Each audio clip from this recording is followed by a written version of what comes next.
Sementara itu, pemerintah Kota Palembang telah merencanakan sejumlah kegiatan pada malam pergantian Tahun Baru 2025.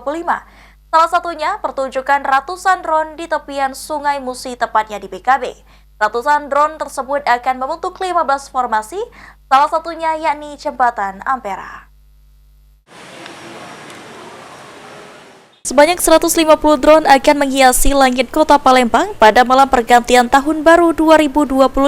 Drone tersebut akan membentuk 15 formasi, salah satunya Jembatan Ampera. Kepala Dinas Pariwisata Kota Palembang Sulaiman Amin mengatakan, menyambut Tahun Baru, pemerintah Kota Palembang memiliki pertunjukan drone yang akan diterbangkan tepat di tengah Sungai Musi, yang akan difokuskan di pelataran Benteng Kota Besar pada saat menjelang malam pergantian tahun. Sebanyak 150 drone tersebut akan membentuk belasan formasi yang mencakup simbol-simbol khas Palembang seperti lafaz Allah, lafaz Muhammad, Jembatan Ampera, Songket Palembang, pempek kapal selam, hingga relief Masjid Agung.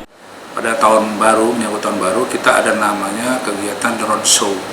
Jadi drone show ini akan tampil jajaran drone akan dinaikkan tepat di tengah-tengah Sungai Musi antara Benteng Kota Besar dan Kampung Kapitan. Nah, jadi berhimpitan berdekatan dengan Jembatan Ampera.